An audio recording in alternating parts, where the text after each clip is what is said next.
Darwin's theory of evolution changed everything. His assertion that humans evolved from ancient ancestors in Africa challenged traditional religious beliefs and motivated scientists of many disciplines to begin exploring the theory. It's one thing to claim that humans evolved from African apes. It would be another thing to prove it.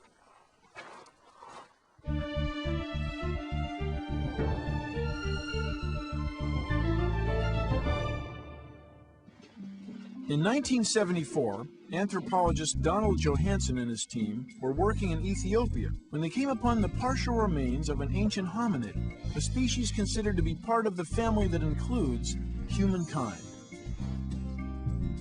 Because the skeleton had once stood about 3 feet tall, Johanson believed it was that of a young female.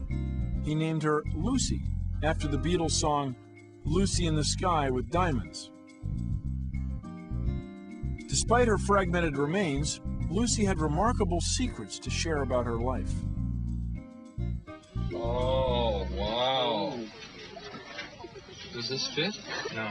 At the time of her discovery, the most complete hominid skeleton ever found was less than 100,000 years old. Lucy was an estimated 3.2 million years old.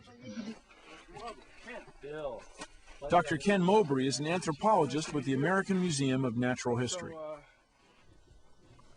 Yeah, Lucy really shook up the family tree, so to speak.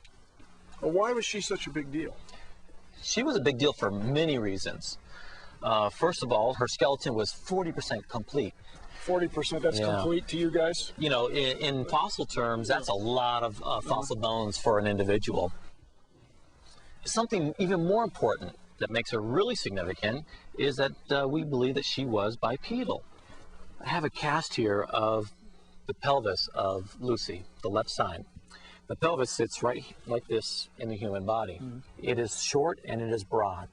If you were to look at a chimpanzee, a gorilla, or an orangutan, their blades are really narrow and really tall. The blade of Lucy, and like ours, extends outwardly. This allows the transference of weight if you were going to walk on 2 limbs. And so from this pelvis alone, we think that Lucy moved about the landscape as an habitual biped. Like you and me. Exactly. She was walking around essentially like us. Lucy's discovery sparked a debate about whether she could be the long sought-after missing link connecting apes with the first humans. But some anthropologists, like Dr. Mowbray, believe that the missing link is a myth. Now, for a long time, people thought there was a link between chimpanzees and humans. And when I look at chimpanzees and humans, I can see where you'd get that idea, but it's not that simple, right?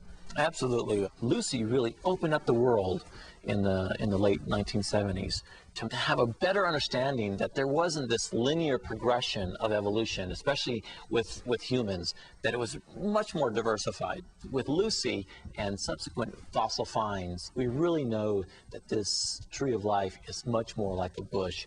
There's a lot of experimentation going on, a lot of dead ends.